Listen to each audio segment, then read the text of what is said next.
Hello all you rockers out there, I'm Timmy Rocks, and welcome back to Rock Radar. Today I will be talking about the one and only queen of country pop, the legendary Shania Twain. Just a quick note here, I love all kinds of music. If I hear a song and it sends a chill down my spine, I like it. No questioning it, no saying to myself, I can't listen to this, it's not rock or metal. That would be foolish. I had that kind of one-dimensional mentality with music for 18 years of my life, from age 14 to 32. And all it did was rob me of thousands of great songs by hundreds of talented songwriters and musicians. I will get chills down my spine listening to the bubblegum pop rock of Hannah Montana and Selena Gomez, and also the complete opposite blast beat mayhem grindcore of Napalm Death and Nile. If it sends a chill down my spine, I like it. So I know this channel is called Rock Radar, but every now and then I will have a video for a band or musician who's on the lighter side. Right then, let's get on with the show. Today is Shania Twain's birthday. She is definitely one of my all-time musical heroes, just based on her never say die, no matter what the circumstances or attitude alone. From the middle of nowhere with no future, isolated hick town she came from, it's a miracle she did anything with her life other than getting knocked up as a teenager and being on welfare for life. Her story is truly one of rags to riches, all because of an iron will to never, ever quit or give up. But let's start from the beginning. When we talk about legends in music, we usually talk about chart positions, gold records, and sold-out stadiums. But today, we're talking about Shania Twain, not just as the queen of country pop, but as a true survivor in every sense of the word. Eileen Regina Edwards was born August 28, 1965, in Windsor, Ontario, before her family eventually moved further north to Timmins. That early life was defined by raw struggle. Money was constantly tight, food was scarce, and heating the house was a daily battle against the brutal minus 75 below zero winters. Music wasn't a glamorous escape for her, it was pure survival. By the time she was just 8 years old, her mother was waking her up in the middle of the night to sing in smoky local bars and clubs just to help pay for the grocery bills. But she didn't just sing, she took total control. Then, as a teenager, she became the driving force behind a Timmins cover band called Longshot. She was the one hitting the phones, securing the gigs, handling the business, and pushing the band forward. But when she realized her bandmates lacked the drive and the vision to actually make something of themselves, she didn't stick around or stagnate. She quit because she knew she was destined for more. With that same first ambition driving her, she relocated to Toronto, determined to make it in the big city on her own terms. But Toronto wasn't handing out free passes. She was grinding it out day to day, working odd jobs and getting nowhere fast. And then everything came to a screeching, devastating, life-changing halt.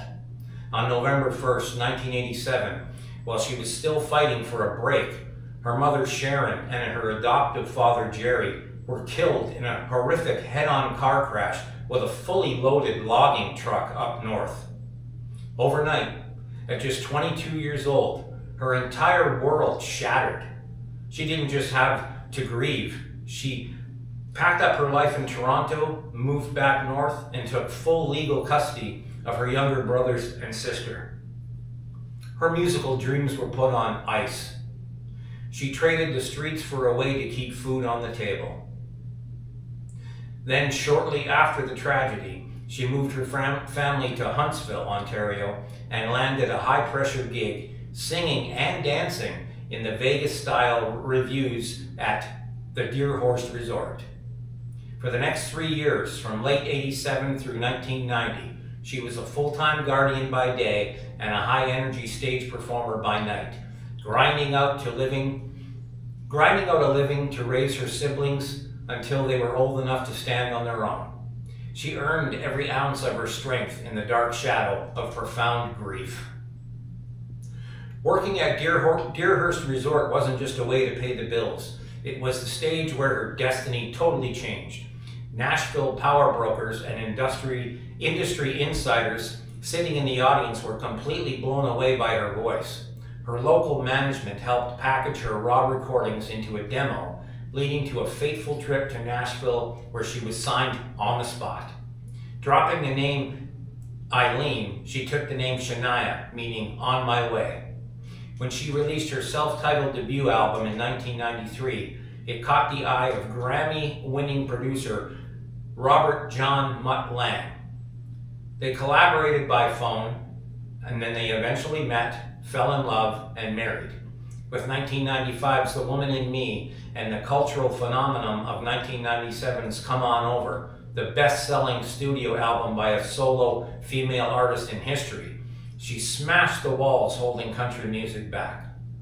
And then came 2002 and the blockbuster double album, Up. Shania and Mutt delivered a massive, genre-defining masterpiece released in 3 distinct flavors: pop, country, and international acoustic. It debuted at #1, sold millions upon millions of copies globally, and set the stage for her massive, high-production Up tour. She wasn't just filling arenas, she was conquering the entire globe, standing at the absolute summit of the music world. But right at the absolute peak of that mountain, the universe tested her in the most agonizing way imaginable. During a horseback ride in 2003, right in the middle of her global dominance, Shania was bitten by a tick infected with Lyme disease. The physical toll was devastating, causing nerve damage to her vocal cords that slowly eroded her ability to control her pitch and sing. For years, she faced terrifying medical uncertainty, losing the very instrument that built her empire. And then came the personal nightmare. In 2008, her marriage to Mutt Lange collapsed after she discovered he was having an affair with her close friend and assistant, of all people. Think about that level of cruelty.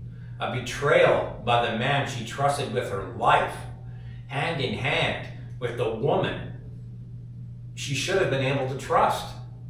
Shania lost her voice, her marriage, and her best friend all at once, vanishing from the spotlight for over a decade. True grit doesn't just fade away. Shania spent years undergoing grueling open throat surgeries and vocal rehab, learning how to sing all over again from the ground up, using entirely different muscles. In a twist straight out of a movie, she eventually found love and married the husband of the woman who betrayed her. Kind of bizarre, but she did. And returned to the stage with triumphant residencies and new music. When you look at Shania Twain behind the kit of her life, she's weathered the crushing poverty of Timmins, the sudden catastrophic loss of her parents, a Nashville discovery born out of her resort stage, the dizzying heights of the Up album and world tour, a debilitating illness that stole her voice, and a devastating, backstabbing heartbreak. Yet, she still stands tall as the queen of country pop, an inspiration to millions and a testament to the unyielding human spirit. That's not just a rags to riches story. That's a masterclass in survival. So happy birthday, Shania. Thanks for watching, all you rockers. Be sure to hit like and subscribe, and stay tuned for the next video coming soon. And keep rocking out.